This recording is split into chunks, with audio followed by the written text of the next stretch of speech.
नूरुद्दीन मुगुट साहब दादा साहब मुल्ला है, 1 किलोमीटर है मेरा नाम। सिर्फ आप मुल्ला कहेंगे तो चल जाएगा जी। मुल्ला मुल्ला सब मिलकर कहो मुल्ला। मैं मस्जिद में मुल्ला था, नमाज पढ़ाया करता था, अज़ान भी मैं ही देता था। मुसलमानों को देखे हैं आप? यस और नो? अंग्रेजी भी जानते हैं आप? बहुत अच्छा लग रहा है जी मुझे। मैं अज़ान भी देता था, नमाज भी मैं ही पढ़ाता था।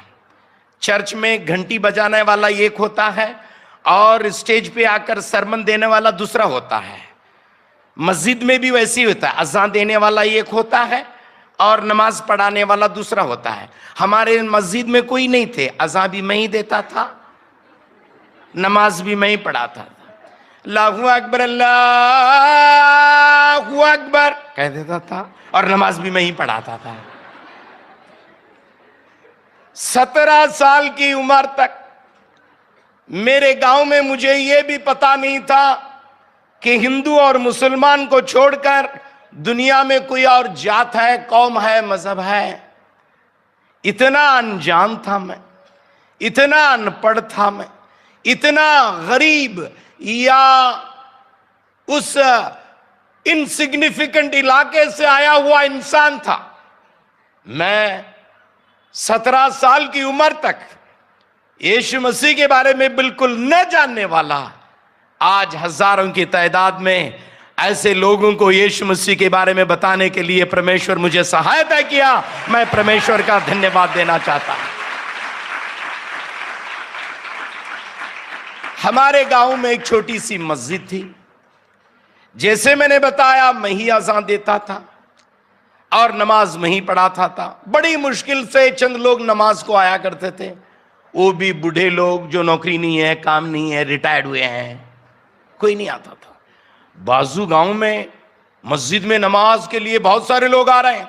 मैं लोगों से कहता था, बस बाजू गांव में लोग आ रहे हैं लेकिन हमारे मस्जिद को नहीं आ रहे। तबलीग जमात में घुस गया मैं। तबलीग जमात एक इस्लामिक ऑर्गेनाइजेशन है जिसको ग्रास रूट मूवमेंट कहते हैं। 157 ममालिकों में, मुल्कों में आज ये ऑर्गेनाइजेशन फैली हुई है। उसमें मैं काम करना शुरू कर दिया और हर मुसलमानों के घर घर जाकर बुलाता था। और ये तबलीग जमात का एक स्लोगन है, मुसलमानों मुसलमान बनो मुसलमानों मुसलमान बनो कहते थे। मैं भी एक ऐसे शुरू कर दिया।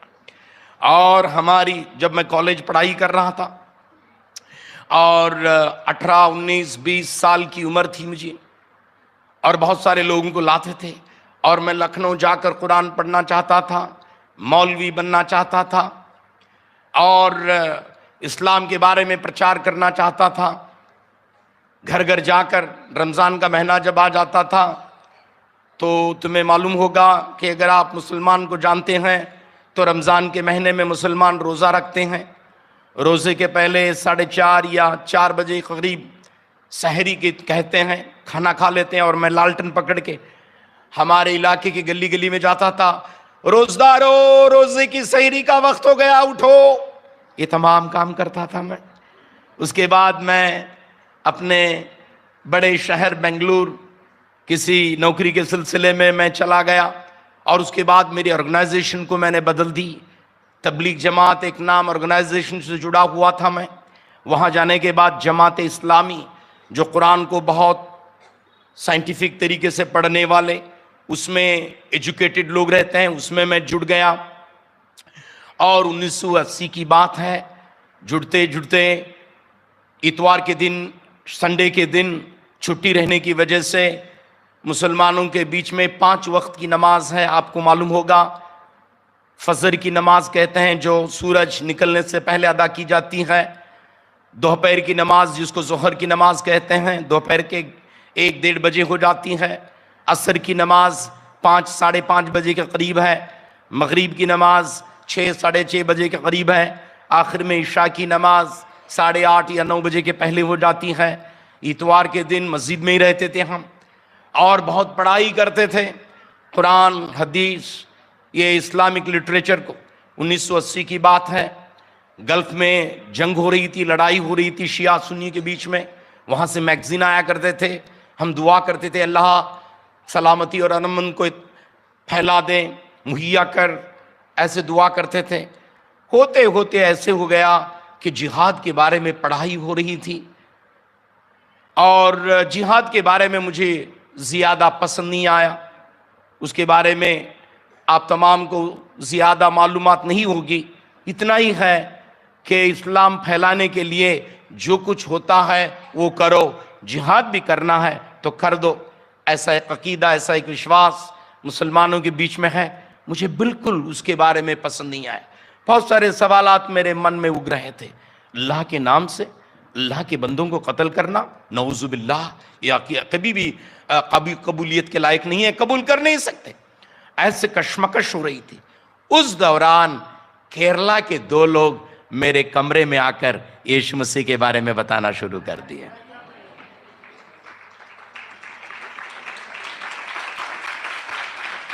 उनकी भाषा मुझे नहीं आती थी, मेरी भाषा उनको नहीं आती थी। मलयालियों को, चंद मलयाली हैं, मलयालम छोड़कर दूसरी भाषा आती नहीं। और मुझे अंग्रेजी तो बिल्कुल आता नहीं था उस वक्त ज्यादातर। उन्होंने मुझे थोड़ा बहुत बताना शुरू कर दिया। उनको पता चला कि मुझे कुछ मालूम नहीं हो रहा है। उसके बाद एक भाई को ले आए जिसका नाम सिराजुद्दीन अंसारी था, जो वेस्ट बंगाल के थे। वो खुद मुसलमान थे। यीशु मसीह को कबूल करके एसएबीसी में बीडी की, बैचलर ऑफ डिविनिटी कहते हैं, बाइबल के सिलसिले में जुड़ी हुई डिग्री है वो। उस डिग्री को पढ़ने के लिए एसएबीसी में पढ़ाई कर रहे थे। वो भाई को मेरे पास ले आए। उन्होंने आकर यीशु मसीह के बारे में मुझे कुरान से बताना शुरू कर दिए। यीशु मसीह के बारे में भी कुरान में बहुत सारी चीजें बताई गई है। मसीह माजिजाना तरीके से बगैर बाप के पैदा हो गए, मतलब आश्चर्य तरीके से पैदा हो गए। बगैर पाप के उन्होंने जिंदगी गुजारी। मुआजिज़े करामात, चमत्कार किए, अंधों को आंख दिए, लंगड़ों को पैर दिए, भूखों को खाना खिलाए, कोढ़ी की बीमारी को शिफा दिए, अच्छे अच्छे काम किए, अच्छी अच्छी तालीम दिए। उसके बाद अल्लाह ताला उन्हें उठा लिया और आसमान पर चले गए और दोबारा इस दुनिया में आने वाले हैं। ये तमाम चीजें जो इस्लाम के अकीदे विश्वास के मुताबिक है, सिराजुद्दीन अंसारी आकर मुझसे कहना शुरू कर दिए। वो चले जाने के बाद 2 बातें मेरे दिल में चिपक गई। एक बात, मुसलमानों के अकीदे या विश्वास के मुताबिक अल्लाह ताला इस दुनिया में 1,24,000 पैगंबर या संदेशों को इस दुनिया में भेजा है और उसमें से एक है यीशु मसीह कहते हैं। मेरे मन में सवाल ये आ गया, 1,24,000 पैगंबर अल्लाह ताला इस दुनिया में भेजा है, लेकिन माजिजाना तरीके से, आश्चर्य तरीके से बगैर बाप के पैदा हुआ एक ही पैगंबर, एक ही वली अल्लाह, एक ही नबी, वो यीशु मसीह है। 1,24,000 पैगंबर अल्लाह ताला इस दुनिया में भेजा है, लेकिन दोबारा इस दुनिया में आने का वादा सिर्फ एक नबी किए हैं, वो यीशु मसीह हैं।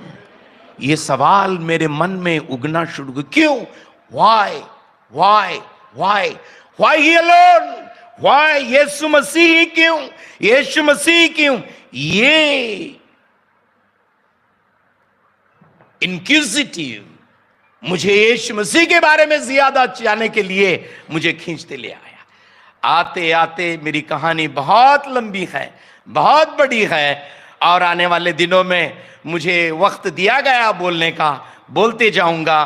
पास्टर जेम्स राम को मैं पूछ रहा था कब तक मेरा प्रचार करना, वो कहने लगे आज 12 बजे तक चले जाओ आप। बहुत खुशी हो गई मुझे। जिंदगी में पहला एक कन्वेंशन मेरी जिंदगी में आ रहा है रात के 12 बजे तक। मैंने बताया पास्टर जेम्स राम अगले साल भी मुझे ही बुलाना मेरे भाई।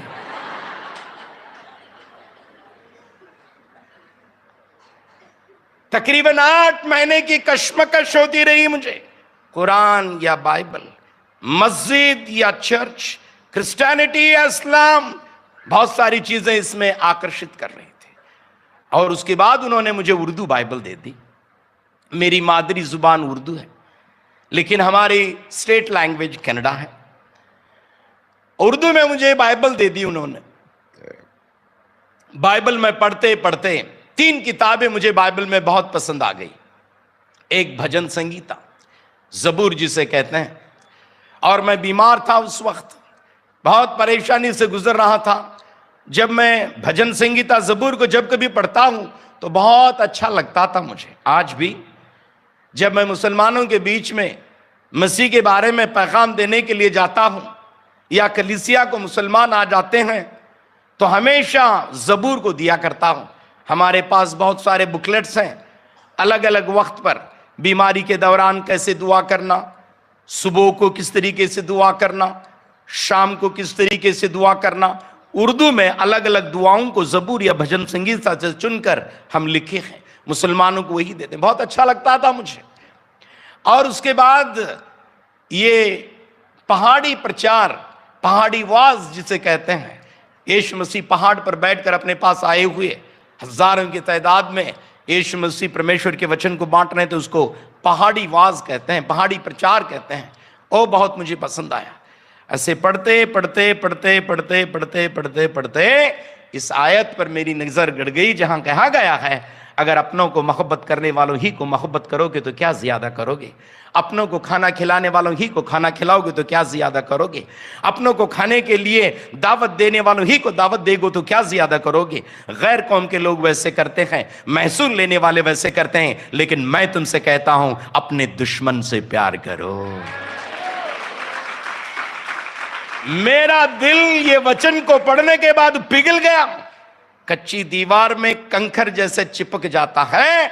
ये वचन मेरे मन में पकड़ गया।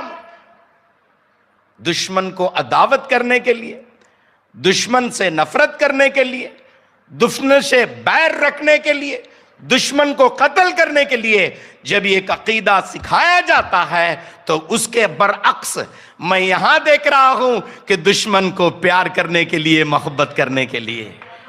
मेरी आवाज को सुनने वाले, अंदर और बाहर बैठकर देखने वाले प्यारे भाई और बहनों से मैं कहना चाहता हूं, दुश्मनों को प्यार और मोहब्बत करने के लिए अगर कोई एक व्यक्ति सिखाया हुआ है तो वो मुर्दों में से जी उठा मेरा अल मसीह है। हालेलुया, ऊंची आवाज से हालेलुया। इसलिए बड़े गर्व के साथ मैं आज कहना चाहता हूं, ये एक आला मजहब है, एक आला रास्ता है, एक उम्दा रास्ता है। इस रास्ते में परमेश्वर हम तमाम को लाया है। क्यों ना जोरदार तालियों के साथ उस परमेश्वर का तहे दिल से आज हम शुक्रिया अदा करेंगे।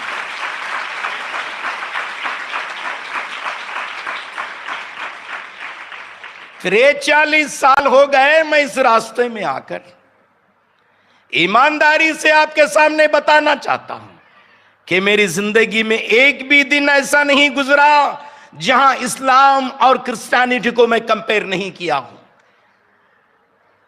और जब कभी कंपेयर करके पढ़ता हूं तो मेरा विश्वास, मेरा अकीदा, मेरी आशा, मेरी उम्मीद दिन ब दिन बढ़ते ही जाती है। इस पवित्र रास्ते के लिए मैं परमेश्वर का धन्यवाद देना चाहता हूं। Hallelujah, hallelujah. यीशु मसीह को कबूल करने के लिए बहुत सारी रुकावटें थी। चंद चीजें यीशु मसीह की तरफ मुझे खींच तो रही थी।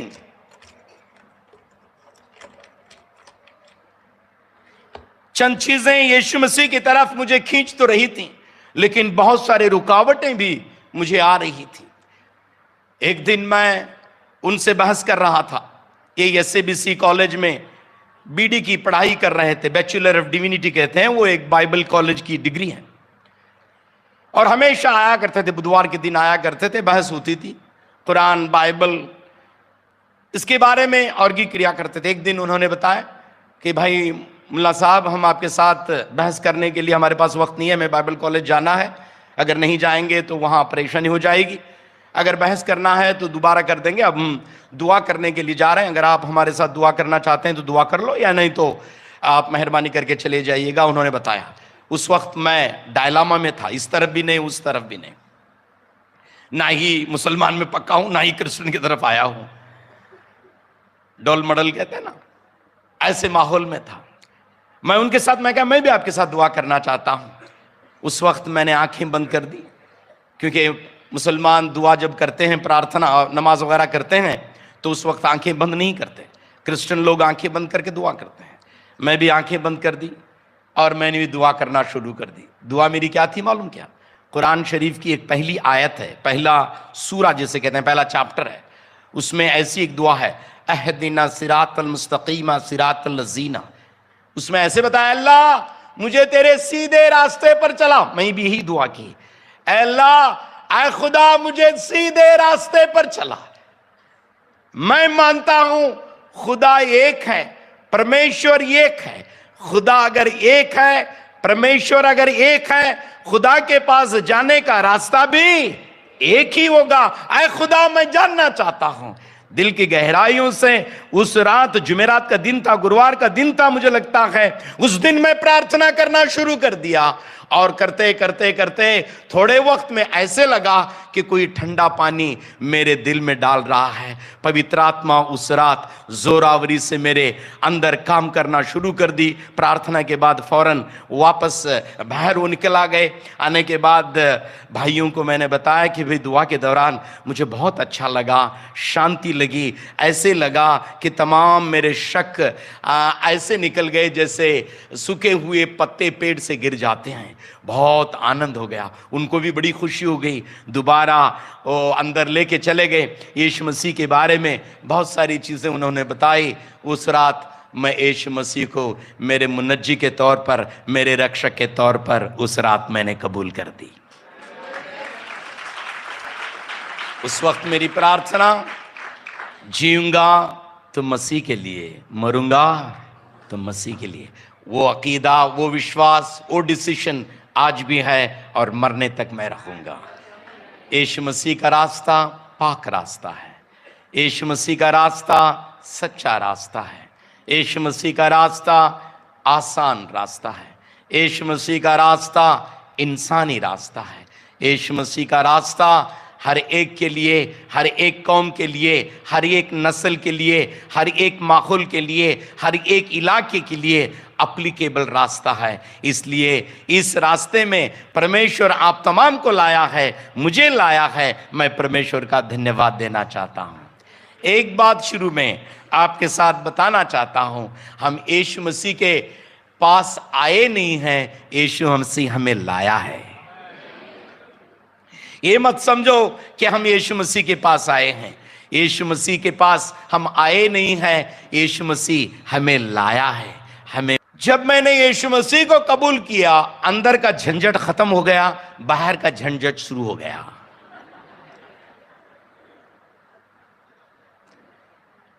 जब मैं बेंगलुरु में था, उस वक्त यीशु मसीह को कबूल किया था। एक वक्त की भी नमाज मैं मिस नहीं होता था। जोहर दोपहर की नमाज के अलावा, जब मैं एक फैक्ट्री में काम कर रहा था, मैं वो नमाज के अलावा कोई नमाज मिस नहीं होती थी। मस्जिद में सबको मालूम हो गया कुछ गड़बड़ हो गया है, मुल्ला अब नमाज को नहीं आ रहा है। और उसके बाद मुझे पूछताछ शुरू हो गई। मुझे डर लगने लगा कि मेरी जिंदगी खतरे में है। वहां से वो लोग जिन्होंने मुझे यीशु मसीह के बारे में बताए थे, वो मुझे केरला ले गए। और केरला में मैं एक पास्टर के यहाँ चला गया, वहाँ उनके साथ रहा और उन्होंने मुझे एक बाइबल कॉलेज को भेज दिया जहाँ आपके पास्टर जेम्स राम पढ़ाई कर रहे थे। वो मेरे सीनियर थे और वहाँ जुड़ गए और मेरी पढ़ाई शुरू हो गई। मेरे घर को मैं खत नहीं लिखता था, मेरे घर में नहीं बताता, लेकिन खत लिखता था कि भाई मैं नौकरी छोड़ दिया हूं, जहां भी हूं अल्लाह ताला के फजलो करम से ठीक हूं, ऐसे करके लिखता था। लेकिन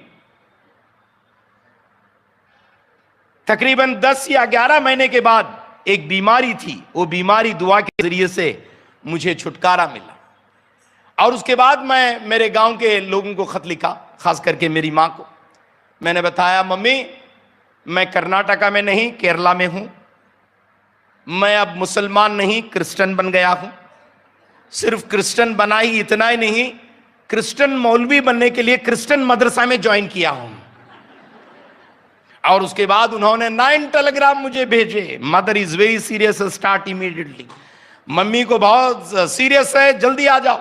मेरे प्रिंसिपल के पास पहुंचे वो टेलीग्राम, 9 टेलीग्राम। मैं गया नहीं हूं। हमारी पढ़ाई 4-5 साल की पढ़ाई थी, और 5 साल की पढ़ाई के बाद 4 साल की पढ़ाई के साथ साथ और एक पढ़ाई भी एक साथ जुड़कर हम पढ़ाई कर रहे थे।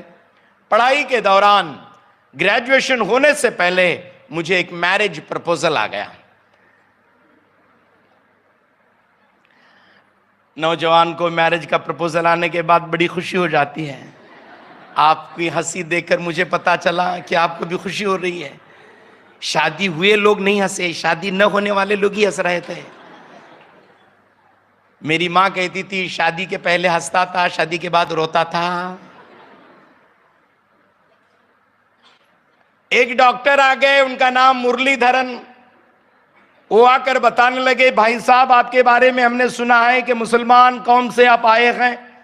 मुसलमान कौम से ही आई हुई लड़की हमारे पास है जिसकी जिंदगी बड़ी परेशानी में है। लगा हमें ये कि अगर उसकी एक शादी एक मुसलमान कन्वर्ट भाई के साथ हो गई तो बड़ी अच्छी तरीके से वो जिंदगी गुजारना शुरू हो जाएंगे, इसलिए हम प्रपोजल के लिए आए हैं।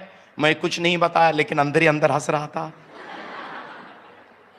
चंद दिन जाने के बाद शारन फेलोशिप बोल के और एक ऑर्गेनाइजेशन से प्रपोजल आ गया, भाई साहब हमारे पास एक मुसलमान लड़की है, बहुत अच्छा गाती है, और हमने सुना कि आप भी एक मुसलमान कन्वर्ट हैं, शादी हो जाएगी तो अच्छा हो जाएगा। अब प्रपोजल एक नहीं 2 आ गए। चंद दिन के बाद new India church of God से, जिससे मैं सेवकाई कर रहा हूं, वहां से और एक प्रपोजल आ गया, वो भी मुसलमान कन्वर्ट। वो कहने लगी एक मुसलमान कन्वर्ट लड़की हमारे पास है, बड़े उम्दा आला रिच इन्फ्लुएंशियल फैमिली से आई हुई है, क्या आप शादी करने के लिए तैयार हैं? 1 नहीं 2 नहीं 3 हो गए। अब परेशानी ये है कि मैं क्रिश्चियन बन गया हूं। अगर मुसलमान होता तो अल्लाह दिया मैं लिया बोल के सबको ले लेता था, लेकिन फिर भी हमने हिम्मत नहीं हारी और हमने कह दिए चलो भाई एक एक करके अल्लाह के नाम से शुरू करेंगे। और new India church of God, जहां मैं ऑर्गेनाइजेशन में काम कर रहा हूं, वहां आके मेरी होने वाली बीवी उस लड़की को देख लिया।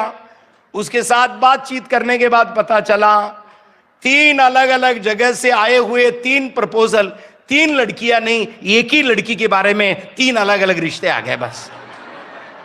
उसके बाद मुझे पता चला ये ऊपर वाले का काम है। मेरी बीवी यीशु मसीह को 1983 में कबूल की है, 1983 में। मैं गरीब खानदान से आता हूं, लेकिन बहुत रिच खानदान से आती है वो। मुस्लिम लीग एक बड़ी पॉलिटिकल ऑर्गेनाइजेशन है केरला में। हिंदुस्तान और पाकिस्तान बंटवारा होने के लिए उसके बीच में कार्य की गई एक ऑर्गेनाइजेशन कहते हैं उस ऑर्गेनाइजेशन के प्रेसिडेंट थे वो। 1983 में उन्होंने यीशु मसीह की खातिर अपना घर छोड़ दिया, और आज तक ना ही वो उनके माँ बाप या रिश्तेदारों को देखे हैं, ना ही उनके माँ बाप या रिश्तेदार इनको देखे हैं। कोई रिश्ता लेना न देना नहीं है। लेकिन मेरी बीवी अपनी गवाही में कहती है, यीशु मसीह के खातिर मैं एक माँ और एक बाप को छोड़ी, लेकिन आज यीशु मसीह को कबूल करने के बाद हजारों की तादाद में माँओं को बापों को परमेश्वर मुझे दिया है। इसलिए हमारा व्यापार धोखे का व्यापार नहीं है, सक्सेस का व्यापार है, लाभ का है। मैं कहता हूं यीशु मसीह के पास आने वाला इंसान नष्ट नहीं फायदे में जाएगा जी। मुझे लगा आप जोर से हालेलुया कहेंगे।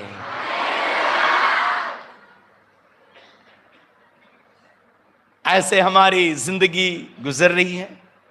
मुझे 2 बच्चे हैं, एक लड़की लड़का। लड़का जब छोटा था, रोमैटिक अर्थराइटिस बोल के एक बीमारी होती है। उस बीमारी को डॉक्टर लोग कहते हैं घुटनों को चाटता है, दिल को काटता है। घुटनों को चाटता है, दिल को, अंग्रेजी में कहते हैं this sickness लिक्स the knees bytes the heart. बच्चों को हार्ट अटैक होता है कहते हैं उस बीमारी से। वीडी पाटिल नामक एक बड़े फेमस डॉक्टर हैं बेलगाम में, उनको दिखाया गया। पेनाडोर इंजेक्शन और दूसरे और इंजेक्शन तकरीबन 60 साल तक लेने के लिए उन्होंने लिख कर दिया। 3 या 4 साल हम मेडिसिन ले ली। बेलगाम में आज इस जैसे की एक मीटिंग हो रही थी, जहां मैं कनाडा में ट्रांसलेशन कर रहा था। कोई प्रचारक प्रचार कर रहे थे।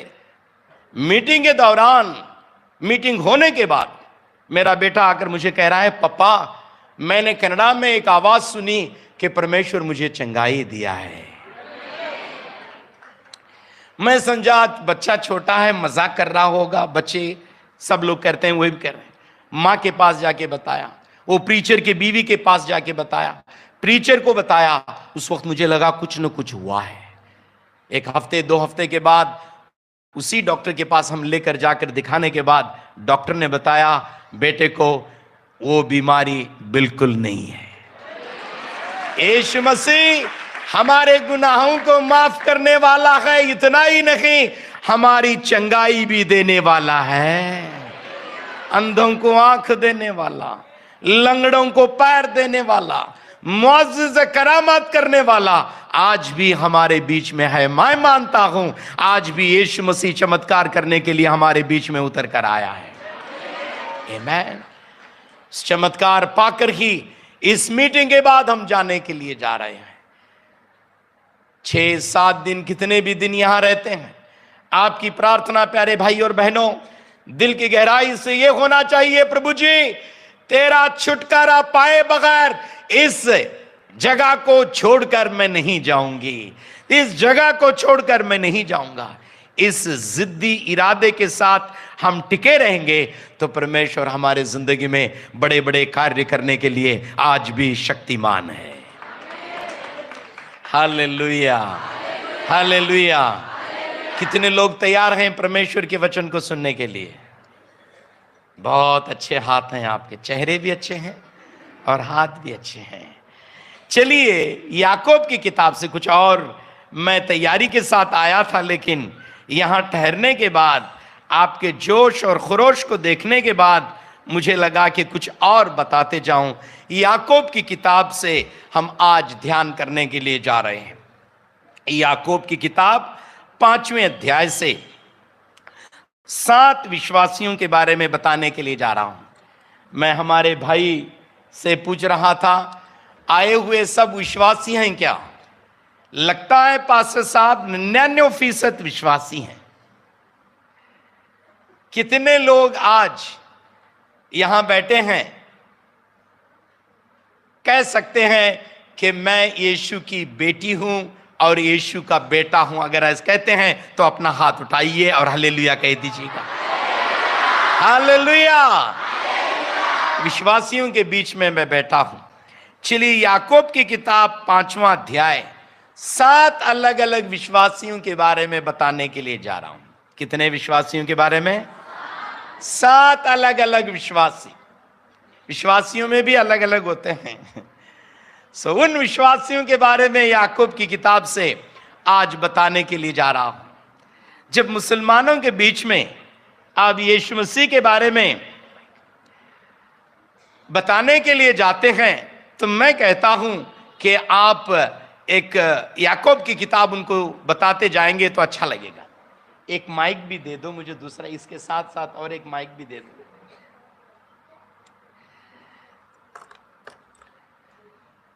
7 अलग अलग विश्वासियों के बारे में याकूब की किताब में 5 अध्याय हैं।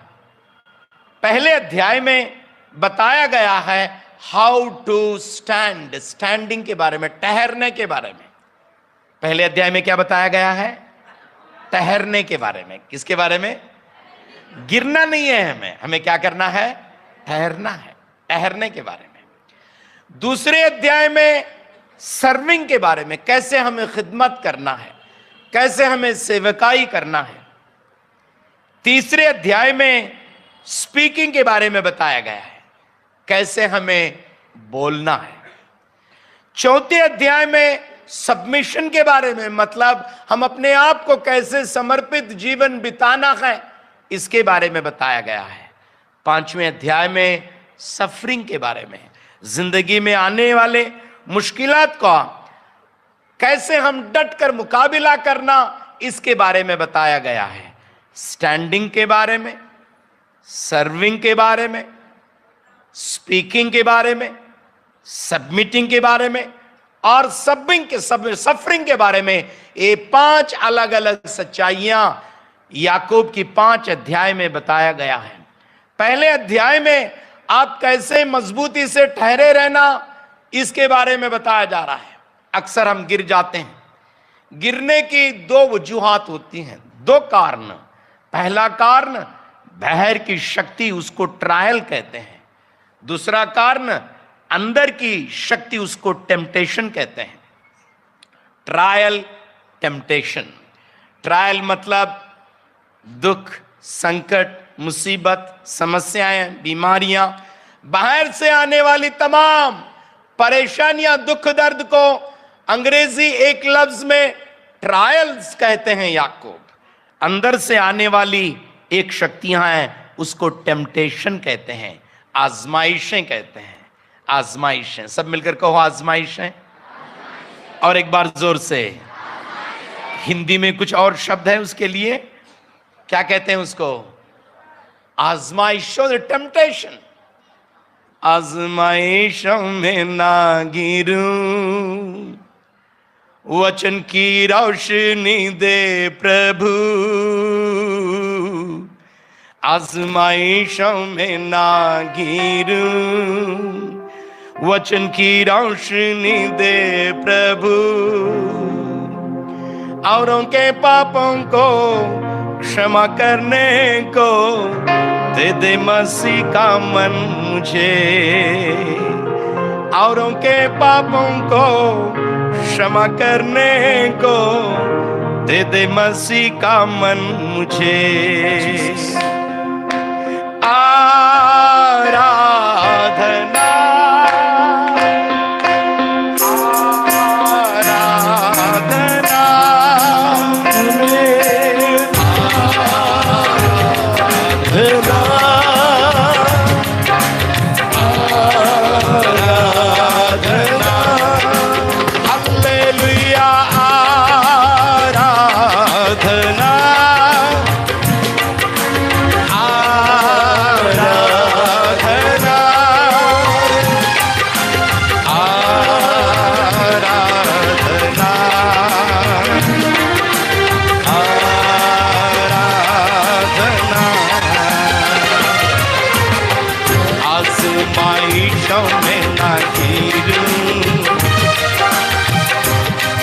वचन की रोशनी दे प्रभु।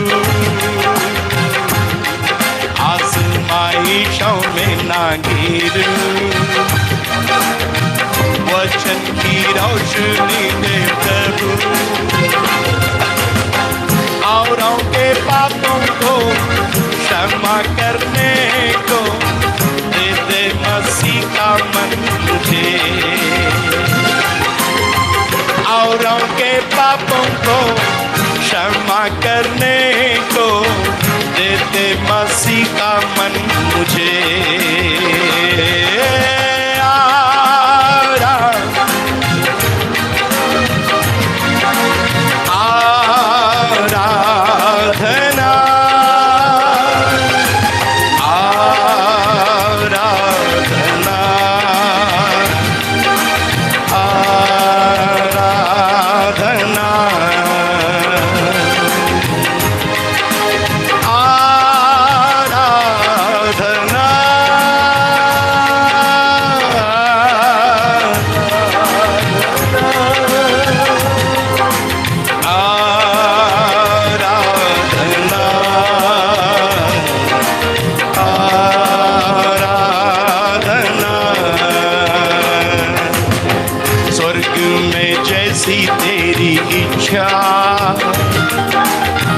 हमेशा पूरी होती है। स्वर्ग में जैसी तेरी इच्छा हमेशा पूरी होती है, वैसे ही दुनिया में मुझ में भी प्रभु हमेशा पूरी हो जा। वैसे ही दुनिया में मुझ में भी प्रभु हमेशा पूरी हो जा।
जीवन में दो ऐसे शक्तियां हैं जो गिरा देती हैं।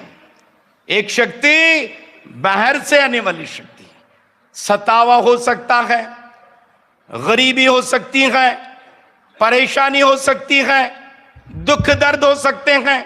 ये तमाम चीजें जो है विश्वासियों को गिरा देती हैं। और दूसरी शक्ति ये है कि अंदर से शैतान अंदर से काम करना शुरू कर देता है। Thank you. और इसकी वजह से क्या हो जाता है कि इंसान गिर जाता है।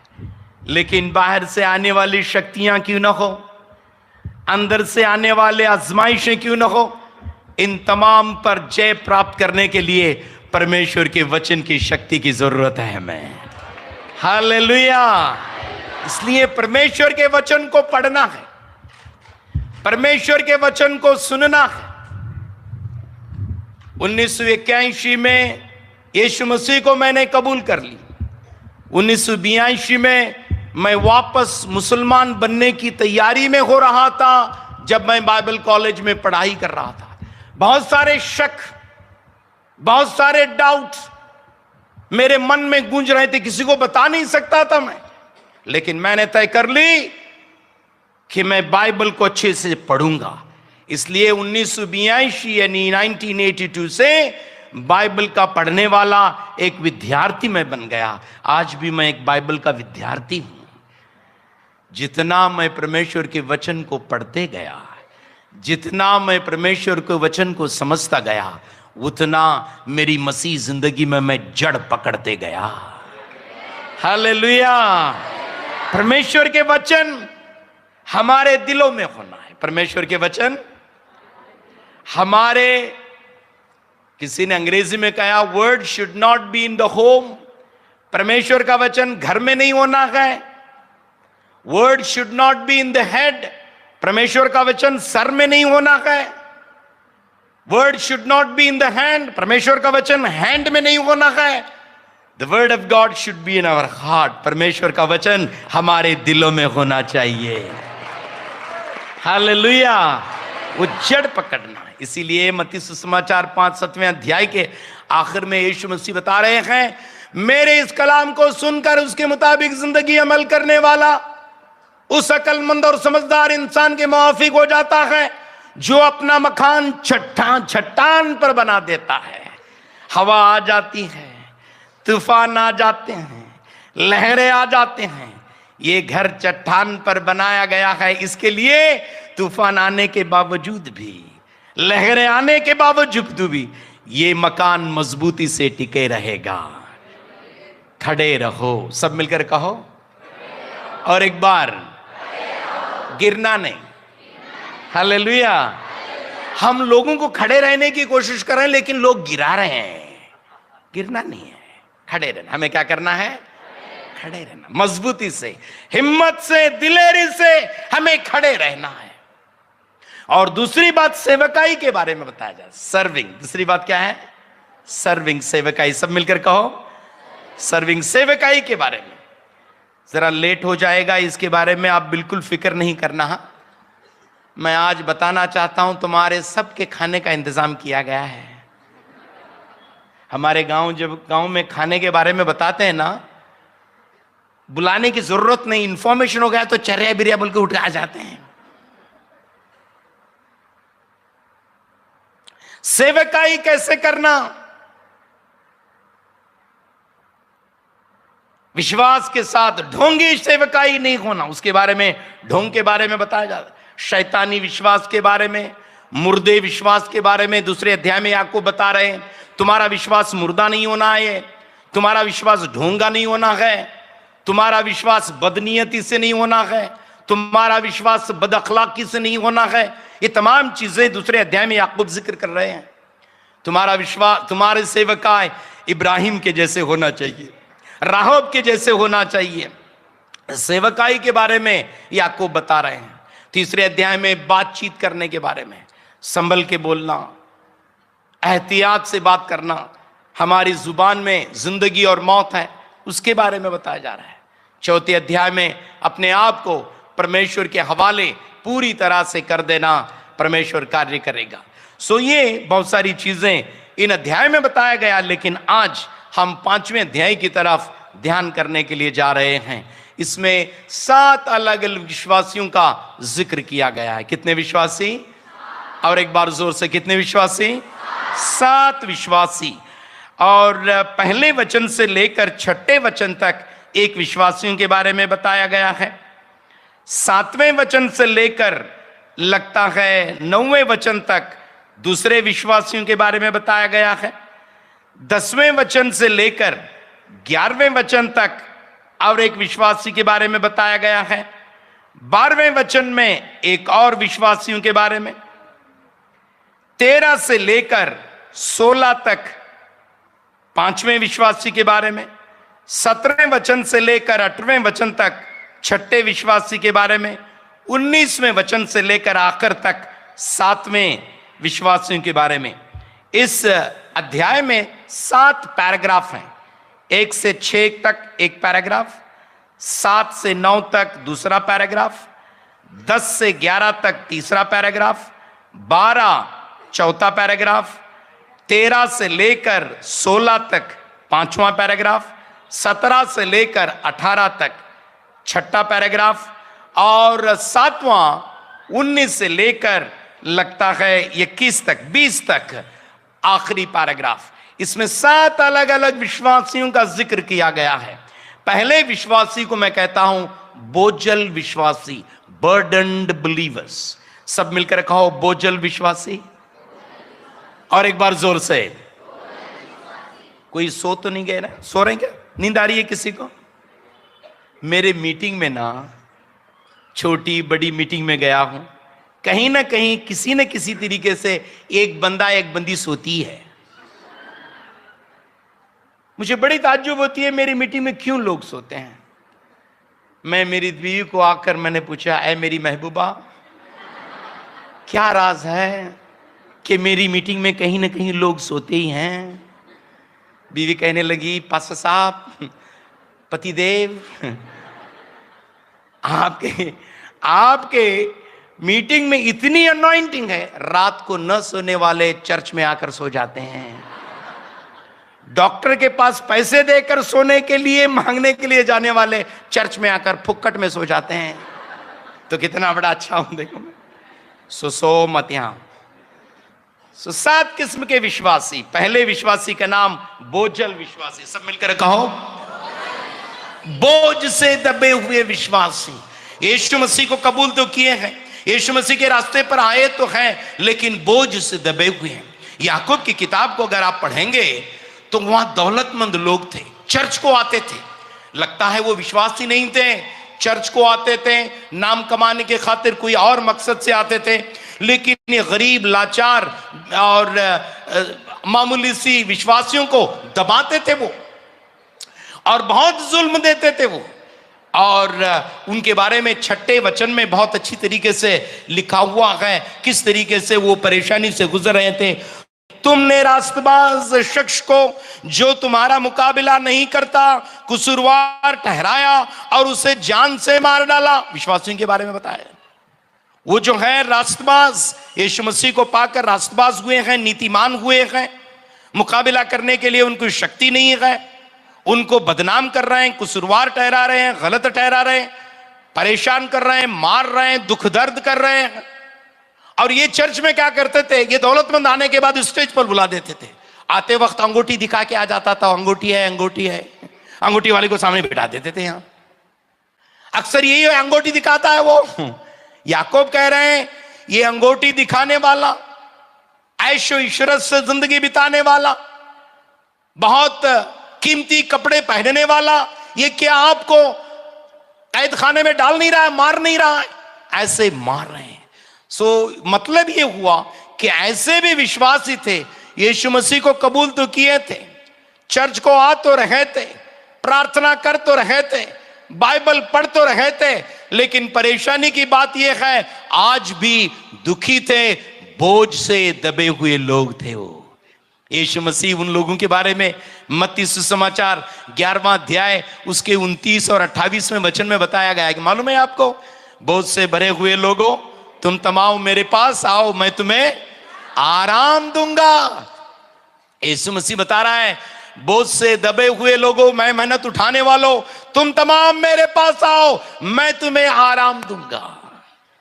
बोझ उठाने वालों, दुख से भरे लोगों, बोझ उठाने वालों, दुख से भरे लोगों, आओ यीशु के पास, देता तुम्हें वास। आओ यीशु के पास, देता तुम्हें वास। बोझ उठाने वालों, दुख से भरे लोगों, बोझ उठाने वालों, दुख से भरे लोगों,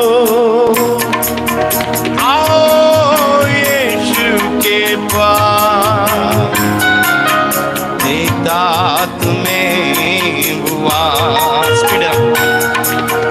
आओ यीशु के पास, देता तुम्हें वास।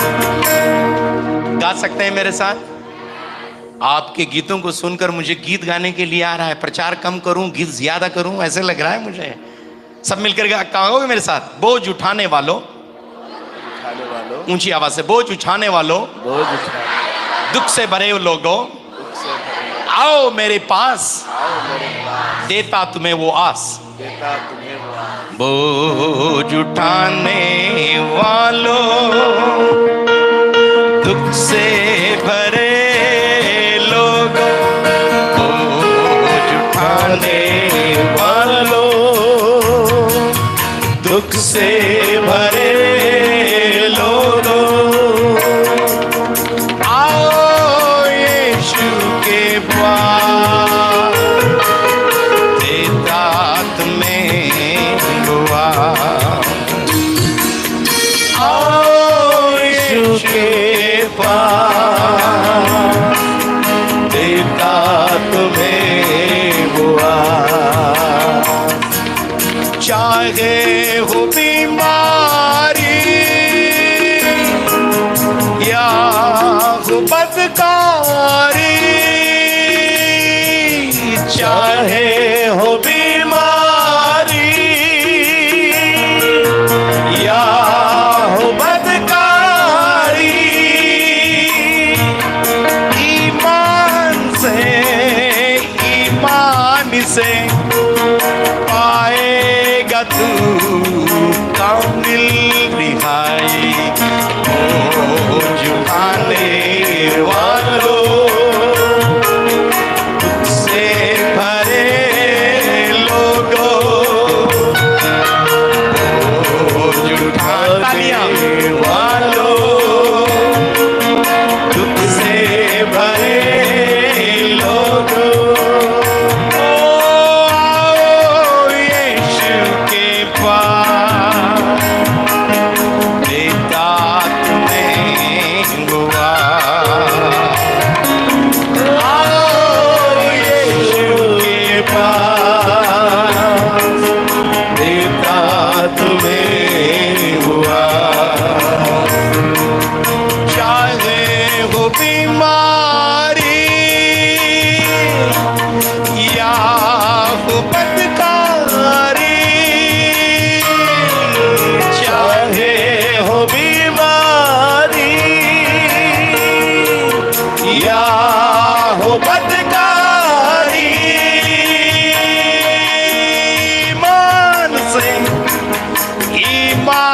से पाएगा तू कामिल रिहाई।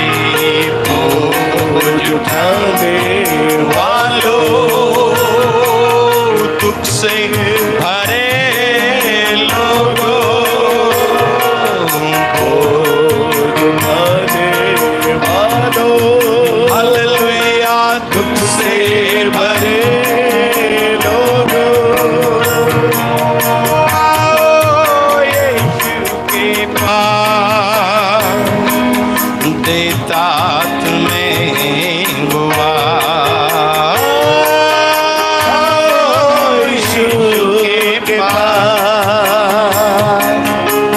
देता तुम्हें वो आस।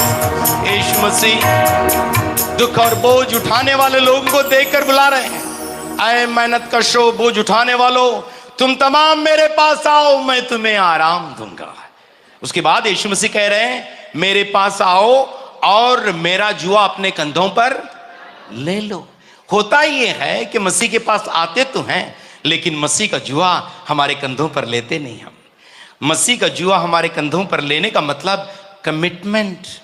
बहुत सारे मसीह के पास आते हैं चंगाई के लिए, छुटकारा के लिए, आशीष के लिए, अनुग्रह के लिए, बंद दरवाजे खुले जाने के लिए, मौजज़े के लिए, करामात के लिए, चमत्कार के लिए, बीमारी चंगाई पाने के लिए, इन तमाम चीजों के लिए आते तो हैं, लेकिन कमिटमेंट नहीं होता, एक समर्पण नहीं होता। मेरा जुआ अपने कंधों पर लो। जब मसीह ये कह रहे हैं, ऐ मेरे बेटी, ऐ मेरी बेटी, तेरा समर्पण तेरी जिंदगी में मुझको दे दे, तेरे पूरे दिल को दे दे। सो वो समर्पण है, मतलब उसके पास आना है, उसका जुआ हमारे साथ लेना है और उसके साथ हमें चलना है। क्या करना है? चंद लोग चलते नहीं, चंद लोग पीछे रह जाते हैं, चंद लोग आगे चले जाते हैं। उसके साथ हमें चलना है और उसके साथ से हमें सीखना है, उसके साथ चलना है, उसके साथ हमें सीखना है। जब उसके साथ रहेंगे, उसके साथ बैठेंगे, उसके साथ खाएंगे, उसके साथ जिएंगे, उसके गुण हम में आ जाएंगे। जब उसके गुण हमारे में आ जाएंगे तो हमारी जिंदगी में शांति और सलामती से हमारी जिंदगी बढ़ जाएगी। हम बिलीवर हैं लेकिन अशांत हैं, हम बिलीवर हैं बीमार हैं, हम बिलीवर हैं गरीब हैं, हम बिलीवर हैं मुसीबत में गुजर रहे हैं। हो सकता है उसके बहुत सारे वजूहात होंगे, कारण होंगे, लेकिन मुझे लगता है मेरे प्यारे भाई और बहनों, उसमें से एक है कि हम पूरी तरह से समर्पित नहीं होते, उसके साथ नहीं चलते। इसलिए नजदीक आने के लिए परमेश्वर हमें बुला रहा है। इसलिए आज विश्वासी हैं और परेशान दुख दर्द से जा रहे हैं, क्यों ना हमारा समर्पण और ज्यादा करेंगे, क्यों ना हम और ज्यादा मसीह के पास आए। ऐ मौला, मैं तुझसे सीखना चाहती हूँ, ऐ मौला तुझसे पाना चाहती हूँ, तेरे करीब जीना चाहती हूँ। जितना करीब उसके हम जाएंगे उतना करीब वो आएगा और आशीष और अनुग्रह से भर देगा। इसलिए आज इस रात जब हम प्रार्थना करने के लिए जा रहे हैं तो हमारी प्रार्थना परमेश्वर से, प्यारे भाई और बहनों, ये होना है, प्रभु जी मेरा समर्पण और गहरा हो जाए, मेरा कमिटमेंट और ज्यादा हो जाए, तेरे खातिर जीने के लिए मुझे सहायता कर। पहले विश्वासी वो हैं जिनको हम बोझल विश्वासी कहते हैं। सब मिलकर कहो, बोझ से दबे हुए विश्वासी, बर्डन्ड बिलीवर, बर्डन बिलीवर। और दूसरे किस्म के विश्वासी जो है 7वें वचन से लेकर 9वें वचन तक दूसरे किस्म के विश्वासी हैं, उसको मैं कहता हूं शिकायती, ब्लेमिंग बिलीवर्स। 9वां वचन देख लो, पढ़ेंगे तो पता चलेगा। भाइयों, एक दूसरे की शिकायत करने से बाज हो जाओ। हिंदी में कोई जोर से पढ़ सकते हैं 9वां वचन, याकूब की किताब 5 है भाइयों। यस, क्या कह रहा है, क्या कह रहा है याकूब, क्या कह रहा है ये? और एक आपकी गाड़ी जरा बहुत स्पीड है शायद ना, ऐसे स्पीड वाले चाहिए हमें, बहुत अच्छा कर रहे हैं। ऑल राइट, सो क्या कह रहा है, क्या कह रहा है? तो फिर बहनें कहाँ चले गए? बहनें उसके अंदर हैं, भाई के अंदर बहनें हैं। 18 बार याकूब की किताब में ब्रदरन ब्रदरन ब्रदरन ब्रदरन, भाइयों भाइयों भाइयों। इसका मतलब ये हुआ हम एक ही परिवार के अलग अलग सदस्य हैं। याकूब 18 बार ये कहने का मतलब ये हो गया कि हम एक ही परिवार के सदस्य हैं। चर्च नहीं है, चर्च एक परिवार है। अलग अलग कौम से, अलग अलग जात से, अलग अलग धर्म से, अलग अलग इलाके से, अलग अलग जुबान से, अलग अलग माहौल से, अलग अलग बैकग्राउंड से जब यीशु मसीह में आ जाते हैं तो हम सब मिलकर एक ही परिवार के हम सदस्य बन जाते हैं। Hallelujah, hallelujah. इसलिए चर्च में आने वाले लोग वो ये कहने के बजाय, काले गोरे कहने के बजाय, मोटे पतले कहने के बजाय, ऊपर नीचे वाले कहने के बजाय हमें ये कहना है हम एक ही परिवार के अलग अलग सदस्य हैं। इसलिए बार बार याकूब कहते हैं भाइयों भाइयों भाइयों, हमारे परिवार के लोग हैं वो। मेरे अब्बा जान, ये बचपन हमेशा मैं ये कहानी बताते आता हूं, मेरे अब्बा जान कहते थे, पहली बोलते थे, रिडल बोलते थे, 4 चिड़ियां 4 रंग पिंजरे में जाकर एक ही रंग। 4 चिड़ियां 4 रंग पिंजरे में जाकर, बोलो क्या है? कहते थे मालूम नहीं होता था 4 चिड़ियां 4 रंग पिंजरे में जाकर। उसके बाद हमारे अब्बा जान कहते थे पान सुपारी तंबाकू चुन्ना, पान सुपारी तंबाकू चुन्ना। पान का रंग अलग, सुपारी का रंग अलग, तंबाकू का रंग अलग, चुंगने का रंग अलग। ये तंबाकू चुन्ना सुपारी पान मुंह में जाएगा लाल हो जाए, पच पच थूकते जाएगा।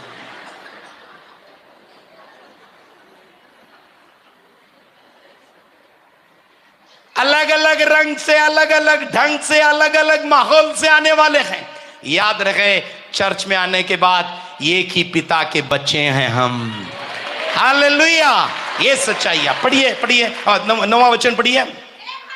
ऐ भाइयों, एक दूसरे पर दोष लगाने वाले, शिकायत करने वाले, ब्लेम करने वाले, वो ऐसे है, ये ऐसे है, अपने आप को नहीं देखते, दूसरों को देखते बैठते हैं। मत्ती सुसमाचार 7वें अध्याय में यीशु मसीह बताएं 2 आंख के बारे में। बाहर की देखने वाली चीज आंखें हैं और अंदर की। बाहर की तमाम चीजों को देख लेते हैं, अंदर की अपने आप को हम नहीं देखते। दूसरों पर शिकायत करने वाले चंद लोग हमेशा गुनगुनाते रहते हैं। मराठी में शिकायत को बहुत अच्छा लफ्ज है। कोई मराठी बोलने वाले हैं यहाँ? नहीं है। अरे बाप रे, कैसे हो गया भाई, मराठी से महाराष्ट्र से यहां पहुंच गया आप? हेवनली फादर,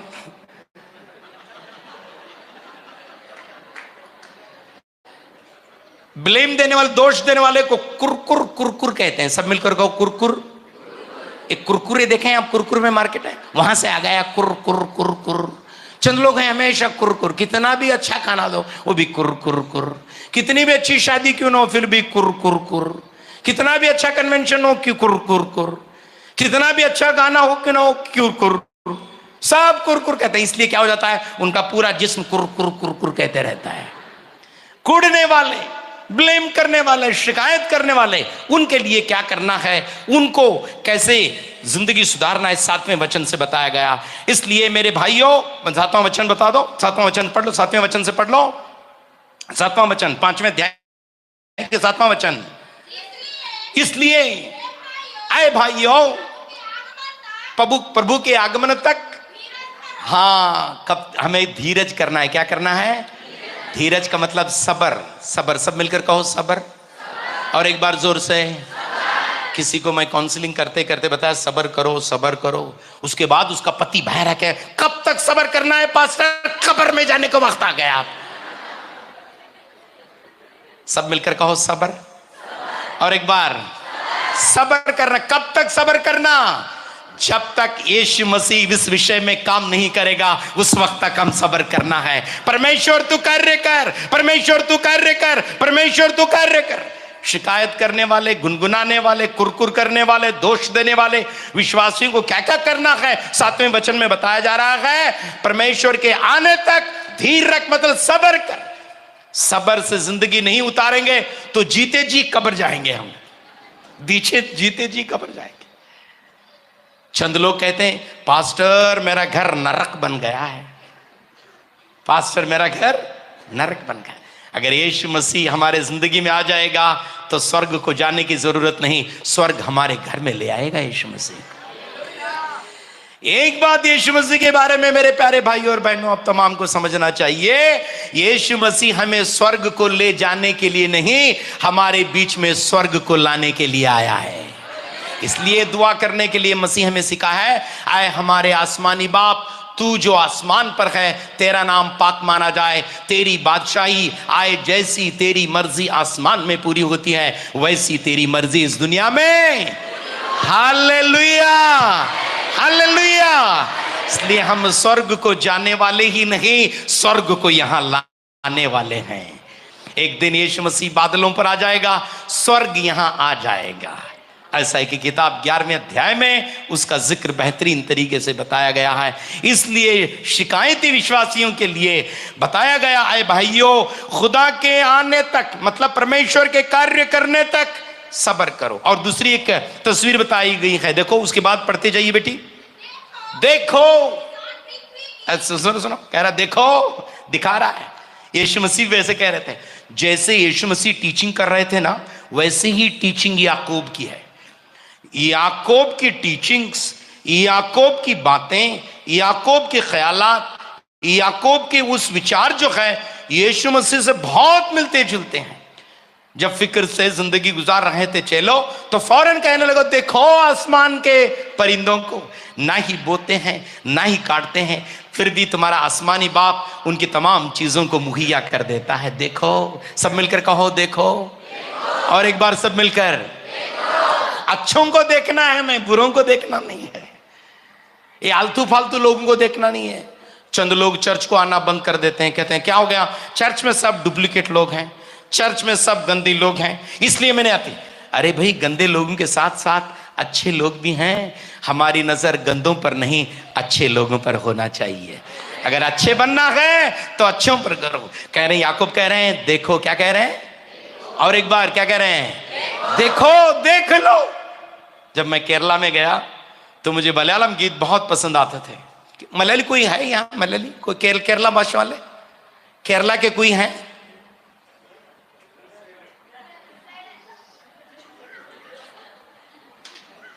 दुनिया के कौन से भी कोने में चले जाओ, बगैर मलयाली के दुनिया नहीं है। कहीं ना कहीं मलयाली रहता ही है। मलयालम में गीत है, पता नहीं चलेगा, लेकिन मैं गा रहा हूं, अच्छा लग रहा है मुझे। काकागळे विचारी पिन विदयिल्ला कोई तुमिल्ला, काकागळे विचारी पिन विदयिल्ला कोई तुमिल्ला, ദൈവമവ കായി വേണ്ടാതെ ഗുന്നു, ലില്ലി പുഷ്പങ്ങൾക്കു അവൻ ശോഭ നൽകുന്നു। कैसे एक प्रीचर पास्टर आप लाए हैं, कह रहे हैं ये म्यूजिशियन, നാളെയെ കൊണ്ടൻ മനസ്സിൻ ലവലേശം ഭാരമില്ല, നാളെയെ കൊണ്ടൻ മനസ്സിൻ ലവലേശം ഭാരമില്ല, ഓരോ നാളും ദൈവം എന്നെ പോറ്റുന്നു, തന്റെ കൈകളിൽ ഞാൻ ദിനം തോറും ചാരും, തന്റെ കൈകളിൽ ഞാൻ ദിനം തോറും ചാരും।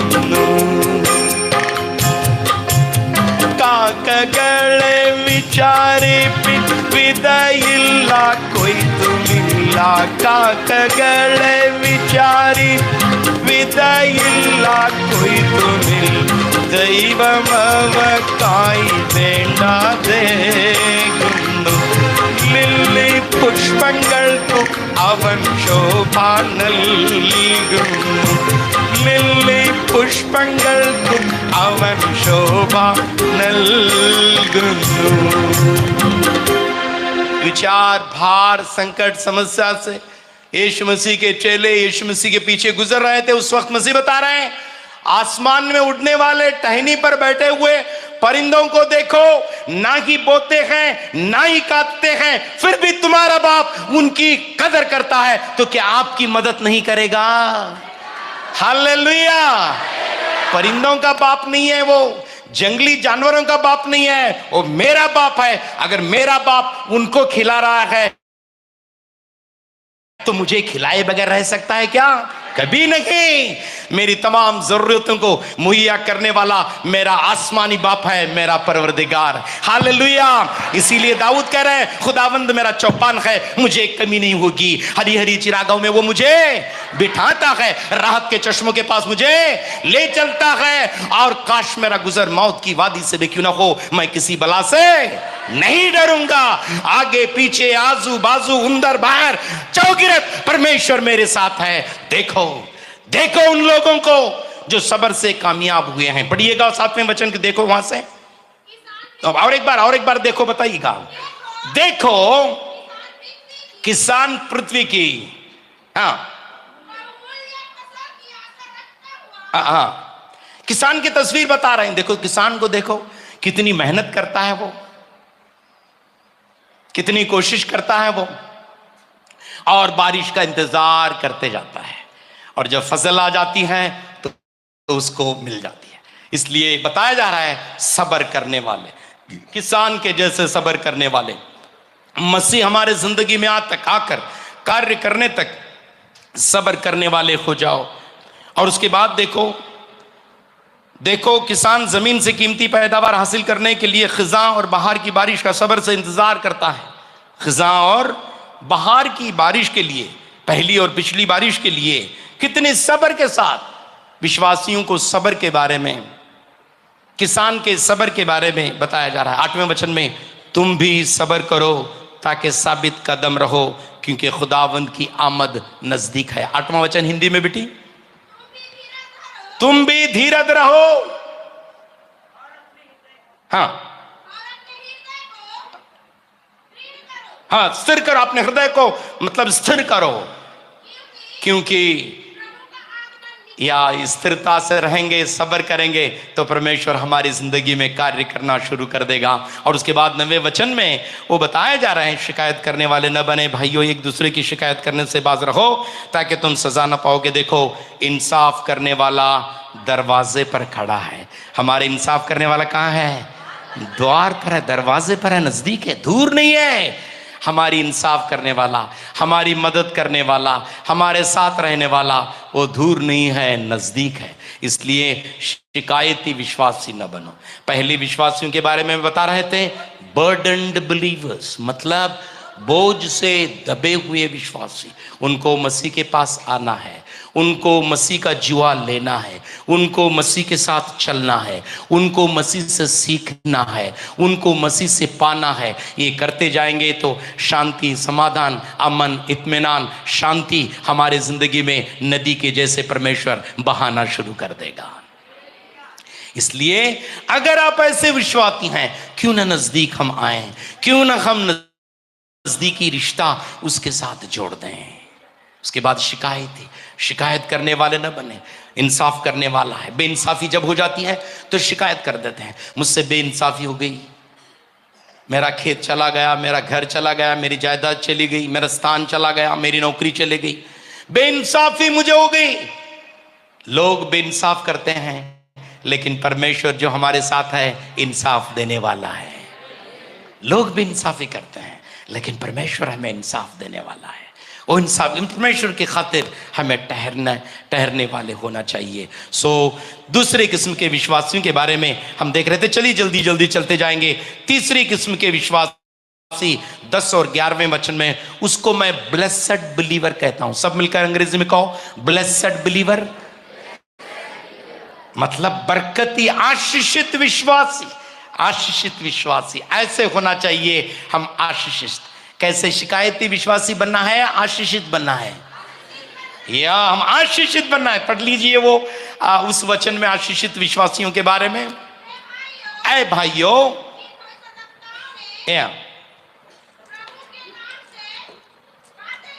प्रभु के नाम से, बहुत अच्छा लगता है प्रभु का नाम। सब मिलकर कहो, प्रभु का नाम। और एक बार, जब कभी वो प्रचार करते थे, जब कभी वो कार्य करते थे, यीशु मसीह का नाम, परमेश्वर का नाम, यहोवा का नाम लेकर, मैं कहता हूं धन्य विश्वासी वो होते हैं जो हमेशा यहोवा और परमेश्वर का नाम लेते हैं। तेरे नाम से, तेरे नाम से, दाऊद कह रहा है ना, तू हथियार वो ये लेकर मेरे खिलाफ आ रहा है, लेकिन मैं परमेश्वर के नाम से आ रहा हूं। हालेलुया।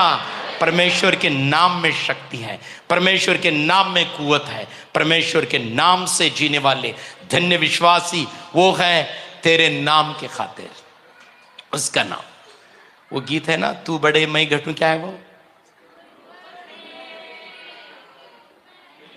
नो, तू बड़े मैं घटूं बोल के गीत है ना, तू बड़े मैं घटूं। ये गीत एक बच्चा हमारे चर्च में कर रहा था, मैं बढ़ूं तू घटे, उल्टा कह रहा है।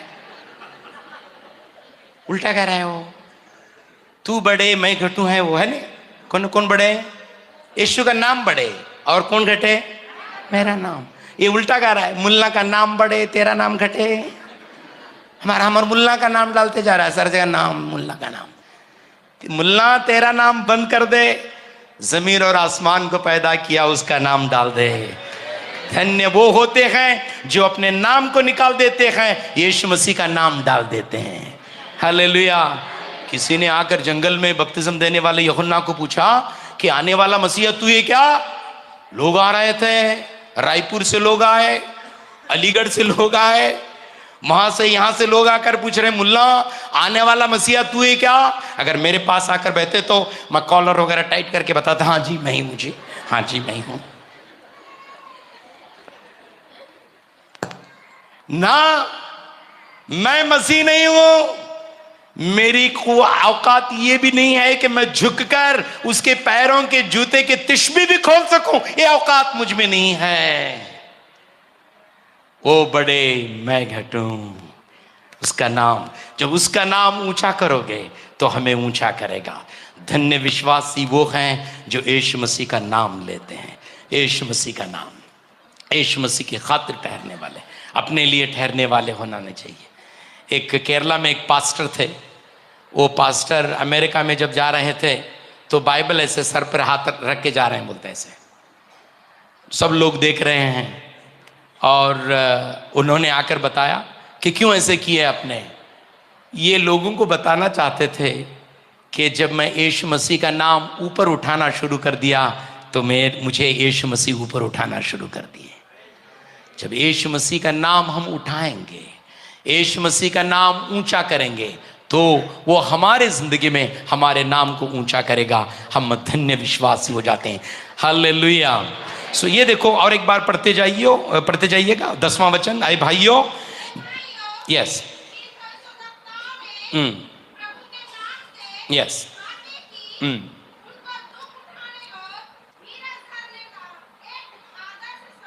दुख उठाने और धीरज सब्र को करने का वो एक नमूना समझ, मॉडल बन गए, एक नमूना बन गए, वो एक मॉडल बन गए।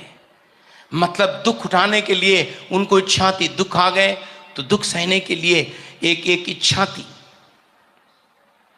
वो एक गीत है मालूम है, पतित जीवन में ज्योति जला दे, तुझी से लगी है आशा मेरी। पतित जीवन में ज्योति जला दे, तुझी से लगी है आशा मेरी। पाप में तन को दूर हटा दे, पाप में तन को दूर हटा दे, पूर्ण हो अभिलाषा मेरी। जीवन के कठिन दुखी क्षणों का दृढ़ता से सामना करूं, पाप क्षमा कर जीवन दे दे, दया की याचना करूं, तेरी आराधना करूं, तेरी आराधना करूं, पाप क्षमा कर जीवन दे दे, दया की याचना करूं, तेरी आराधना करूं। पतित जीवन में ज्योति जला दे, तुझी से लगी है आशा मेरी। पतित जीवन में ज्योति जला दे, तुझी से लगी है आशा मेरी। पाप तन को दूर हटा दे, पाप तन को दूर हटा दे, पूर्ण हो अभिलाषा मेरी। जीवन के कठिन दुखी क्षणों का दृढ़ता से सामना करो, पाप क्षमा कर जीवन दे दे, दया की याचना करूं, तेरी आराधना। उसमें अय्यूब का जिक्र भी किया गया है, अय्यूब के जैसे धीर रखने वाले। जब परेशानी आने के बाद, दुख दर्द आने के बाद, उसकी बीवी गुनगुनाते रही, अभी भी तू praise the Lord, praise the Lord, praise the Lord, धन्यवाद धन्यवाद करते हुए बैठा हुआ है। तेरे बच्चे मर गए, तेरा खेत जल गया, तेरा घर गिर गया, तुझे बीमारी लग गई, अब भी तू प्रेज द लॉर्ड और परमेश्वर की महिमा करते बैठा हुआ है। परमेश्वर को श्राप देकर मर जा। जो अय्यूब का जवाब क्या था मालूम क्या? आए नादान, आए बेवकूफ बीवी। कौन सी बीवी? बेवकूफ बीवी।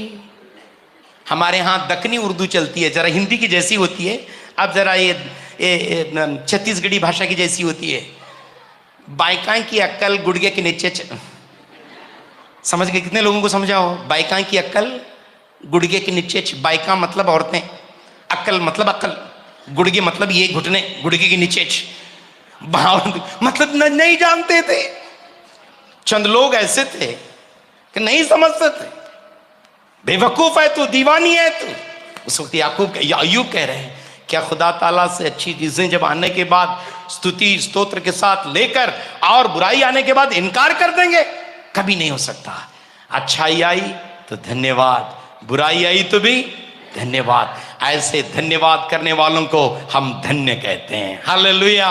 हर एक चीज के, अच्छे लोगों के लिए धन्यवाद, बुरे लोगों के लिए धन्यवाद, अच्छे माहौल के लिए धन्यवाद, बुरे माहौल के लिए धन्यवाद, शख्सियत के लिए धन्यवाद, बीमारी के लिए धन्यवाद। सब चीजों को धन्य धन्य धन्य कहते हैं। वो है धन्य। हालेलुया। वैसे हमें धन्य होना चाहिए। सो यहां धन्य विश्वासियों के बारे में बताया जा रहा है। कितने विश्वासी हो गए अब तक? 3। पहले बोझल विश्वासी, उसके बाद दोषी विश्वासी यानी शिकायती विश्वासी, और उसके बाद धन्य विश्वासी, और 5वीं जो है बटरफ्लाई बिलीवर कहता हूं, baby believer. Butterfly believer. Butterfly को हिंदी में क्या कहते हैं आप? तितली। तितली के जैसे होते हैं वो, बहुत ज्यादा नहीं टिकते एक फूल पर, टक में ऐसे लिखते हैं, यहाँ निकलते हैं, निकलते जाते हैं बस। अच्छा ये अच्छा है, ये अच्छा। 4 दिन गए, फिर 5 दिन किसी और जगह जाते हैं। Butterfly believer. कभी हाँ है कभी ना है। देखो उसमें 12वें वचन में बटरफ्लाई बिलीवर के बारे में बताया गया। 12वां वचन है क्या? कौन सा वचन है वो? अरे भाइयों, हाँ हाँ हाँ हाँ हाँ। हाँ की जगह हाँ कहना, ना की जगह ना कहना। ये वैसे नहीं, हाँ भी कहते हैं, ना भी कहते हैं, ना भी कहते हैं, हाँ भी कहते हैं। एक उस तरफ वो बटरफ्लाई, स्थिरता नहीं है। उनको मैं नादान विश्वासी, बटरफ्लाई विश्वासी, बेबी विश्वासी, स्थिरता नहीं है उसमें। अभी छोटे बच्चे हैं। कोरिन्थियों की किताब 3 अध्याय में हम पढ़ते हैं कि कोरिन्थियों की चर्च में लड़ाई झगड़े हो रहे थे। पौल कह रहे हैं, मैं सख्त गिज़ा आपको देना चाहता था, लेकिन आपको खाने की हैसियत नहीं है, क्योंकि अभी बच्चे नादान हैं, इसलिए लड़ाई झगड़ा, स्थिरता नहीं है। अब ऐसे नहीं होना चाहिए। उसको बेबी बिलीवर कहते हैं। जल्दी चलिए, उसके बाद 5वें किस्म के विश्वासी 13वें वचन से है, उसको मैं बेड रिडन बिलीवर्स, बीमार विश्वासी। बीमार विश्वासी, चंद विश्वासियां बीमार हैं। 13वें वचन से देखो, 13वें वचन से लेकर लगता है 16वें वचन तक बीमारी से हमें कैसे छुटकारा देना, 7 अलग अलग शब्द को याकूब इस्तेमाल किया गया है। उसको देख लेना। जब कभी हम बीमार हैं, मैं जब बीमार हूं, या मेरे बच्चे बीमार हैं, या मेरी बीवी बीमार है, या मेरे लोग बीमार हैं, हमेशा ये वचन को मैं पढ़ लेता हूं, और पढ़ने के बाद उनको लिए मैं प्रार्थना कर लेता हूं। 13वें वचन से लेकर 16वें वचन तक अगर आप पढ़ेंगे तो पता चलेगा कि बीमार इंसानों को क्या क्या करना है। अगर कोई मुसीबत ज़दा में है तो उसे चाहिए दुआ करे। दुआ सबसे पहले क्या करना है? दुआ करना है। और उसके साथ, दुआ के साथ साथ जब खुशी है तो तारीफ भी करना है। हिंदी में क्या लिखा हुआ है? स्तुति भजन करें, धन्यवाद। अंग्रेजी में बहुत अच्छा है, प्रेयर प्रेज। सब मिलकर कहो, और एक बार जोर से। जब बीमार हैं तो प्रेयर करना है, तंदुरुस्त हैं तो हमें क्या करना है? प्रेज करना है। मतलब जो चीजें नहीं हैं उन चीजों को मांगने के लिए प्रार्थना कहते हैं। जो चीजें परमेश्वर दिया है उन चीजों को धन्यवाद करना, उसको प्रेज कहते हैं। हालेलुया। अच्छी चीजें परमेश्वर माँ को दिया है, बाप को दिया है, पति को दिया है, पत्नी को दिया है, बच्चों को दिया है, घर को दिया है, धन को दिया है, दौलत को दिया है। दी हुई चीजों को धन्यवाद धन्यवाद धन्यवाद धन्यवाद अदा करना शुरू करेंगे तो चंगाई हमारी जिंदगी में बहना शुरू हो जाएगी। चंद लोग हमेशा ये रामायण बोलते आते रहते, हमेशा। चंद विश्वासियों को देखा हूं, एक दिन भी हंसते हुए आए हुए विश्वासी देखा ही नहीं। एक चंद विश्वासी हमेशा रामायण, मेरा पति वैसा है पास्टर, मेरी भी वैसी है पास्टर। वो भी सुन सुन सुन सुन के हमें भी मेंटल हो रहा है क्या लगता है क्या बार। अच्छी चीजों को देखकर धन्यवाद अदा करना है, प्रार्थना करना है और परमेश्वर दी हुई चीजों को हमें धन्यवाद अदा करना है। और उसके बाद उसमें बताया गया है कि बुजुर्गों को लाकर उनसे सलाह मशवरा कर, काउंसलिंग की भी जरूरत है, प्रेयर की जरूरत है, प्रेस की जरूरत है, काउंसलिंग की जरूरत है। और उसके बाद बताया जा रहा है परमेश्वर के नाम की, और बहुत इंपॉर्टेंट चीज है वो, जैसे मैं बता रहा था, यीशु मसीह के नाम से प्रार्थना करने से बीमार चंगा हो जाएगी। उसके बाद ईमान विश्वास के बारे में, और उसके बाद कन्फेशन के बारे में, गुनाहों का इकरार करने के बारे में बताया जा रहा है। देखो कितनी चीज़ें हैं, मैं आपको यहाँ मेरी उर्दू बाइबल में पढ़कर आपको सुनाने की कोशिश करूँगा। अगर तुम में से कोई मुसीबत ज़दा है तो उसे चाहिए कि दुआ करें, और खुश है तो खुदा की तारीफ में गीत गाएं। अगर कोई बीमार है तो वो कलीसिया के बुजुर्गों को बुलाकर और बुजुर्ग खुदागंद के नाम से बीमार को तेल मलकर उसके लिए दुआ करें। ऐसी दुआ जो ईमान से मांगी जाएगी, उसके बाद बीमार बच जाएगा। ईमान के साथ, विश्वास के साथ खुदावंद उसे तंदुरुस्ती बख्शेगा। अगर उसने गुनाह किए हैं तो वो माफ़ भी किए जाएंगे। इसलिए तुम एक दूसरे के सामने अपने गुनाहों का इकरार करो। हमारे गुनाहों का इकरार जब करेंगे और कन्फेस जब करेंगे, और हमारी ज़िंदगी में परमेश्वर कार्य करना शुरू कर देगा। आखिर में देख लो 16वें वचन में, क्योंकि रास्तबाज की दुआ से बड़ा असर होता है, धार्मिक जन की प्रार्थना से बहुत कुछ है। धार्मिक, देयर इज अ पावर। मैं एक पास्टर के साथ था 2 साल। पापा न्यूगिनी एक मुल्क है जो दुनिया में सबसे गरीब मुल्क, ट्राइबल लोग कपड़े ही नहीं पहनते, वहां जंगल में रहते हैं। अगर कपड़े नहीं पहने तो खर्चा कम है, कपड़े खरीदने की जरूरत नहीं, धोने की जरूरत नहीं। वैसे लोगों के बीच में 2 साल काम किया, और वो पास्टर मानते थे character is a power, character is power. अच्छे गुण ही शक्ति है। अगर अच्छे गुण वाले, अच्छे स्वभाव वाले, अच्छे किरदार वाले रहेंगे तो छोटी छोटी प्रार्थना से परमेश्वर बड़े बड़े कार्य कर देता है। हालेलुया। लगता है आपका हालेलुया बहुत जोर था शुरुआत में, अब 9 बज रहे हैं इसलिए कम हो रहा है। लेकिन मेरे समय के पहले मैं बंद नहीं करूंगा दुकान। मेरा एक वक्त है, उसी वक्त मैं बंद करूंगा यहाँ दुकान, खाना मिले या ना मिले। हालेलुया। हाँ, आगे हालेलुया। रास्ता धार्मिक जन की प्रार्थना से, और एक बार जोर से, धार्मिक जन की प्रार्थना से, और एक बार धार्मिक जन की प्रार्थना से अच्छे रहेंगे, सच्चे रहेंगे, ईमानदार रहेंगे और अच्छी जिंदगी बिताने वाले हो जाएंगे। छोटी छोटी प्रार्थना से परमेश्वर बड़े बड़े कार्य हमारे जिंदगी में कर देता है। क्यों न तालियों के साथ परमेश्वर का धन्यवाद अदा करें। इसलिए अच्छी जिंदगी बताना शुरू कर दो। बहुत सारे लोगों को मैं देखा हूं 30 दिन, 40 दिन, 20 दिन, 15 दिन फास्टिंग लेते हैं, लेकिन गंदे काम करने से दूर नहीं, छोड़ नहीं देते, फिर भी गंदी जिंदगी में गुजरते रहे, लड़ाई झगड़ा होते ही रहता है।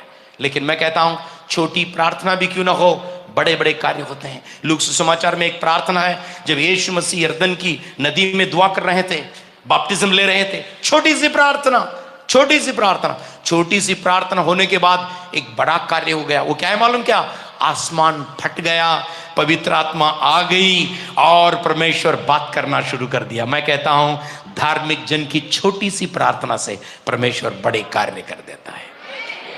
हालेलुया, धार्मिक जन से। इसलिए प्रार्थना होना चाहिए। Bed ridden believer. और एक विश्वासियों के बारे में मैं बताना चाहता हूं, बोल्ड बिलीवर्स, एलिया के जैसे। 17वें वचन, 17वां 18वां वचन को बोल्ड बिलीवर। सब मिलकर कहो बोल्ड बिलीवर। और एक बार जोर से, हम हिम्मत वाले रहना। सब मिलकर कहो हिम्मत वाले। एक साल बेनहिन एक प्रचारक बेंगलुरु को आए हुए थे और उसी दिन शुक्रवार का दिन है, चंद हमारे चर्च के पास्टर, 14 पास्टर्स जेल में डाले गए थे साउथ इंडिया में। मैं नॉर्थ कर्नाटका में रहता हूं, ये साउथ कर्नाटका में थे। और मैंने उस जेल को चला गया। मेरे पास एक बैग थी, बैग पकड़ के स्पीड में जेल को चला गया। और जेल में जाने के बाद जेल वाला पूछा कौन है, सर को मिलना है, खोल दो। फौरन खोल दिया उसने। और उसके बाद अंदर में चला गया, वहां और एक पुलिस गेट था, कौन है, सर को मिलना है, खोल दो। खोल लिया और सर के पास चले गए। सर के पास जाने के बाद ये आधा दरवाजा रहता है ना, ऊपर भी नहीं नीचे भी नहीं, खाली वो दरवाजा था। सर को मिलना है, सर को खोल दिया। और सर मुझे देखने के बाद खड़े हो गए, मुझे पूछे कौन है, मैं बताया पास्टर। बैठ गए नीचे। वो इसको किसने अंदर भेजा, बोल दिया उसने।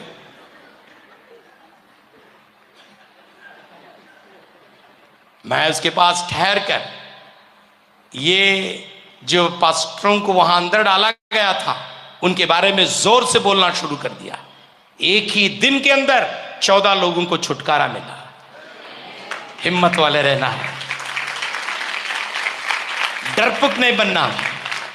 जो डरा वो मरा। फिर आज घर में जाकर अपने पति के सामने, पास्टर मुल्ला बोले हैं जो डरा मैं मरा, मैं नहीं डरूंगी। जाके ऐसे छाती निकाल के पढ़ने का नहीं। वो कहेंगे कि कौन सा मुल्ला है, क्या कुरान सिखा के गया है क्या। हिम्मत वाले कैसे रहना, बादशाह के खिलाफ न डरने वाला, बेखौफ होकर, निडर होकर, हिम्मत से काम करने वाला, हिम्मत से प्रार्थना करने वाला। आए खुदा बारिश न होवे, बारिश नहीं हुई। आए खुदा बारिश होवे, बारिश हो गई। हिम्मत के साथ, हालेलुया, हिम्मत के साथ जाना है, हालेलुया। सतावे के लिए लोग आते हैं, डरना नहीं है हमें। हम डरेंगे तो गिर जाएंगे, मर जाएंगे। हिम्मत के साथ एलिया के जैसे। और फाइनली एक और विश्वासी के बारे में बताकर मैं खत्म कर रहा हूं। लगता है हमारा वक्त बहुत निकल गया। अब मैं खत्म करने के लिए जाऊं 19 और 20वें वचन में, बैकस्लिडन बिलीवर, मतलब गुमराह विश्वासी। बैकस्लिडन को क्या कहते हैं हिंदी में सर जी? बैकस्लिडन बिलीवर को क्या कहते हैं सर जी हिंदी में? भटके हुए विश्वासी, गुमराह विश्वासी कहते हैं। भटके हुए विश्वासी, गुमराह विश्वासी मैं लिखा हूं मेरी उर्दू में, गुमराह, भटके हुए। बहुत सारे विश्वासी चर्च आकर वापस चले गए हैं। उनको क्या करना है देख लो। आए मेरे प्यारे भाइयों, अगर तुम में से कोई सच्ची राह से फिर जाए, बैकस्लाइडर को बताया जाता है यीशु मसीह को छोड़कर चला गया नहीं, चर्च को छोड़कर चला गया नहीं, बाइबल को छोड़कर चला गया ये नहीं, उसके बारे में बताया जा रहा है अगर कोई सच्ची राह को, सच्चाई को छोड़कर जाने वाले को बैकस्लाइडर कहते हैं। सच्चाई को मानने वाले को विश्वासी कहते हैं। सच्चाई को मानने वाले को विश्वासी कहते हैं। साल्वेशन को अंग्रेजी में कहा जाए, coming to the knowledge of the truth is the salvation. सच्चाई की पहचान को आना की मुक्ति है। मुक्ति का मतलब हिंदू मजहब छोड़कर, इस्लाम मजहब छोड़कर, जैन मजहब छोड़कर, बुद्ध मजहब छोड़कर, धर्म छोड़कर दूसरे मजहब में आना नहीं है।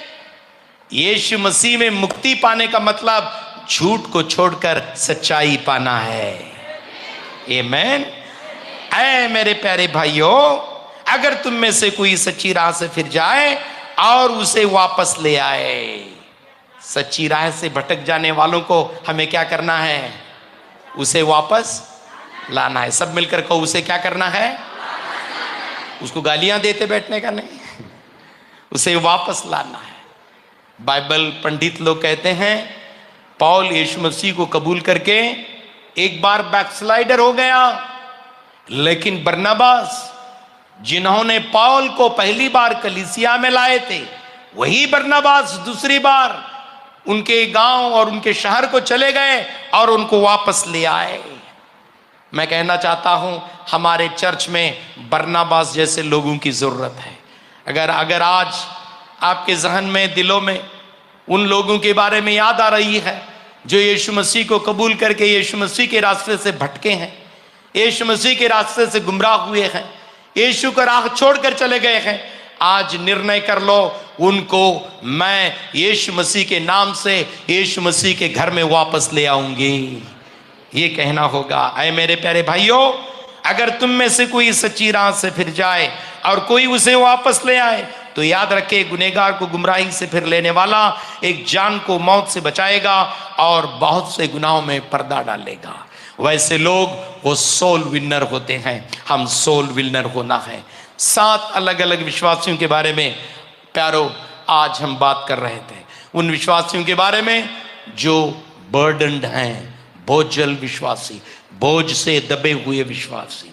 उन विश्वासियों के बारे में जो लोगों के बारे में लान तान कहने वाले, शिकायत करने वाले, दोष देने वाले, उनको बताया गया है जिंदगी सब्र से काम लेंगे तो हम ऊपर कर आ जाएंगे। तीसरे किस्म के विश्वासी बरकती विश्वासी यानी धन्य विश्वासी, वो हैं जो अय्यूब के जैसे सब्र को सह लेते हैं यीशु मसीह के नाम से। उसके बाद चौथे नादान विश्वासी, बेबी बिलीवर्स यानी बटरफ्लाई बिलीवर्स। उसके बाद बेड रिडन बिलीवर्स, बीमार विश्वासी। अगर आज बीमार विश्वासी होकर आए हैं तो उनके लिए हम प्रार्थना करने के लिए जा रहे हैं। और उसके बाद हमने देख लिया कि बोल्ड, हिम्मत वाले, निडर विश्वासी। उसके बाद गुमराह विश्वासी। गुमराह विश्वासी को वापस लाने की जिम्मेदारी हमारे हाथों में है। क्यों न हम तमाम खड़े हो जाएंगे और प्रार्थना करेंगे। और प्रार्थना में यीशु मसीह छुटकारा देने के लिए जा रहा है। आज मैं छोटी सी प्रार्थना आपके लिए करने के लिए जा रहा हूं। विनती करूंगा कि सिंगिंग टीम वापस सामने आ जाए और हम प्रार्थना करेंगे कि यीशु मसीह चंगाई देने वाला है, छुटकारा देने वाला है। तालियों के साथ हम गीत गाते जाएंगे और मैं आपको एक छोटी सी प्रार्थना आपके लिए करने के लिए जा रहा हूं। Sing one song together where we can join together which everybody knows and we will worship. मैं request the singing team to come forward. Singing team जल्दी से सामने आ जाइएगा और आपके लिए हम प्रार्थना करने के लिए जा रहे हैं। 5-10 मिनट और ले लूंगा, ज्यादा वक्त नहीं लूंगा, माफ करिएगा। चलिए हम एक साथ मिलकर आराधना करेंगे। परमेश्वर की शक्ति और सामर्थ हमारे बीच में उतरने के लिए हम प्रार्थना करेंगे। तमाम अपनी आंखों को बंद करें और तमाम अपने सर को झुकाएं। तमाम प्रार्थना करें, परमेश्वर मुझे छुटकारा दे दे, परमेश्वर मुझे चंगाई दे दे। अंधों को आंख देने वाला, लंगड़ों को पैर देने वाला, भूखों को खाना खिलाने वाला, कोढ़ी की बीमारी से माजिज़ाना तरीके से छुटकारा देने वाला, आज मेरी जिंदगी में प्रभु जी तू छुटकारा दे दे। ऐसे हम प्रार्थना करेंगे तो मैं कहता हूं परमेश्वर की शक्ति हमारे बीच में आ जाएगी और हमें चंगाई से इस जगह को छोड़कर चले जाएंगे। चंगा करने वाले प्रभु यीशु को कोटि कोटि धन्यवाद। चंगा करने वाले प्रभु यीशु को जीवन भर धन्यवाद। सब मिलकर ऊंची आवाज से तालियों के साथ प्रभु यीशु को कोटि कोटि धन्यवाद। Grace of the Lord, goodness of the Lord, mercy of the Lord, kindness of the Lord may flow in the lives of the church. Jesus, in the name of Jesus. Hallelujah, hallelujah. गाएंगे आत्मा hallelujah hallelujah गाएंगे आत्मा से भर गए नाचेंगे। यीशु जिंदा है, वो आने वाला है। यीशु जिंदा है, वो आने वाला है। शक्ति देने वाले प्रभु यीशु को कोटि कोटि धन्यवाद। धन्यवाद धन्यवाद धन्यवाद धन्यवाद धन्यवाद। धन्यवाद। We all need your healing. We all need your deliverance. We need your चमत्कार के कार्य हमारे बीच में करने वाला परमेश्वर, यीशु मसीह के नाम से तेरे बच्चों को तेरे हाथों में देते हुए मैं मांग रहा हूँ, मांगो तो दिया जाएगा, ढूंढो तो पाओ, दरवाजा खटखटाओ, तुम्हारे लिए दरवाजा खोला जाए। सारे हमारी दुआ की बुनियाद बनाते हुए आए मौला तेरे हुजूर में आकर हम मांग रहे हैं। बीमार, लाचार, गरीब, जोर है, किसी न किसी मुसीबत से जिंदगी बिताने वाले आज यहाँ ठहरे हुए हैं। तेरा चंगाई देने वाला, छुटकारा देने वाला आज यीशु मसीह के नाम से, यीशु मसीह के नाम से आराधना में है छुटकारा, आराधना में है चंगाई, आराधना में है छुटकारा, आराधना में है चंगाई। आत्मा में आनंद देता है जान से प्यारा प्रभु, आत्मा में शांति आनंद देता है जान से प्यारा प्रभु। हालेलुया, प्रार्थना करे, आराधना करे, अच्छा है ಸ್ತೋತ್ರ ಸ್ತೋತ್ರ ದೇವರೇ, ನಿನ್ನ ಶಕ್ತಿ ನಿನ್ನ ಬಲ ನಿನ್ನ ಮಕ್ಕಳ ಮೇಲೆ ಇವತ್ತು ಬರಲಿರುವುದಾಗಿ ಪ್ರಾರ್ಥನೆ ಮಾಡುತ್ತೇವೆ. ನಿನ್ನ ಶಕ್ತಿ Lord God Almighty, let the power of God, let the might of God, let the goodness of your spirit come. Holy Spirit, descend, descend, descend,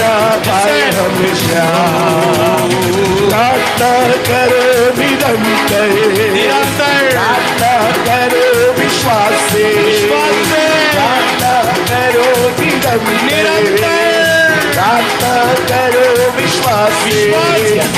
परमेश्वर की प्रार्थना विश्वास की प्रार्थना होती है सारे बंधन, परमेश्वर की प्रार्थना होती है सारे बंधन। हालेलुया, प्रार्थना करे,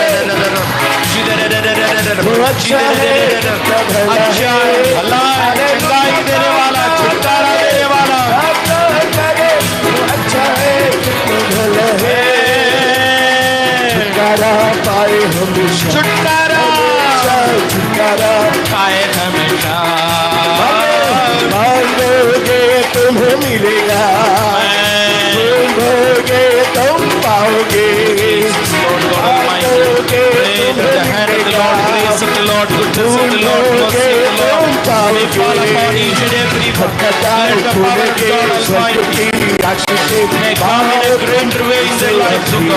Set them free, God.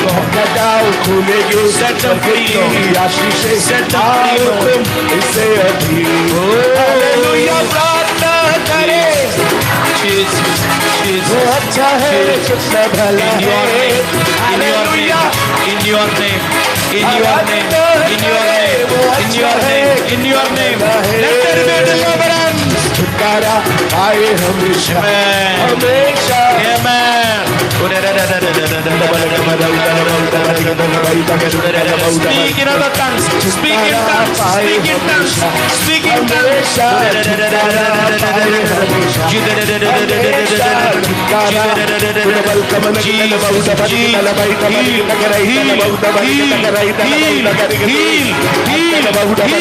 तेरी चंगाई, तेरी चंगाई, तेरी चंगाई, तेरी चंगाई आज शुरू के नाम से let there be healing tonight, let there be healing tonight, let there be healing tonight.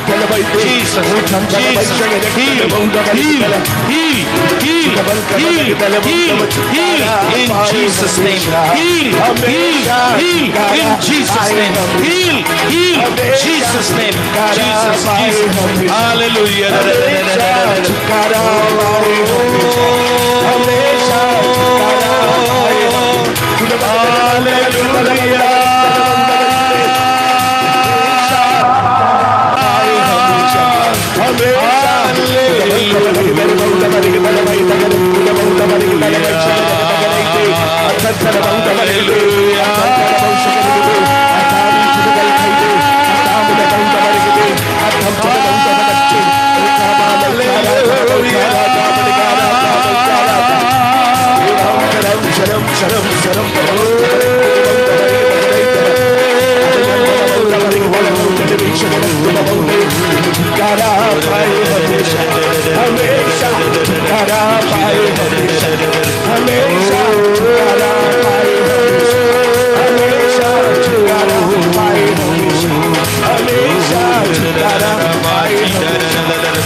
छुटकारा पाए हम।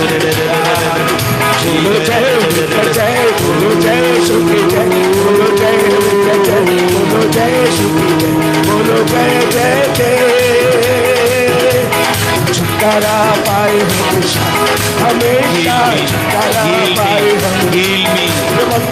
छुटकारा पाए हम, हमेशा छुटकारा पाए हम, हमेशा छुटकारा पाए हमेशा, हमेशा छुटकारा पाए हमें। और तरह बहुत बन के दल भाई तक के दल भाई तक के भाई तक के और रक्षा भाई सा अठेड़ा ये नफा यस दबा दबा उठा भर के दल भाई तक के बहुत बन के तक ऐसे आधा बने भाई दे और हम तरह बहुत बन के अस्तर बहुत बन के चंगाई आ रही है, चंगाई आ रही है, चंगाई आ रही है, चंगाई आ रही है, और चंगाई आ रही है, चंगाई उतर रही है, चंगाई छुटकारा हमेशा आ रहा है। I can feel in my body right away when I'm praying for you. जब मैं आपके लिए दुआ कर रहा हूँ मेरे शरीर में जोरावरी से महसूस कर रहा हूँ चंगाई देने की शक्ति, चंगाई देने की सामर्थ, चंगाई देने की कुव्वत आज उतर रही है। कल आपको एहसास होगा कि आज परमेश्वर चंगाई दे दिया। हमेशा छुटकारा हमेशा छुटकारा पाए हम। डबल कबर के दल बहु डबल के दल बहु डबल के अठर बहु डबल के दल वैसे ओदम फर बहु डबल के दल अधियम फर बहु डबल के दल बहु डबल के दल बहु डबल के। क्यों ना जोरदार तालियों के साथ परमेश्वर का धन्यवाद, जोरदार तालियों के साथ, जोरदार तालियों के साथ। Hallelujah hallelujah hallelujah. पिता परमेश्वर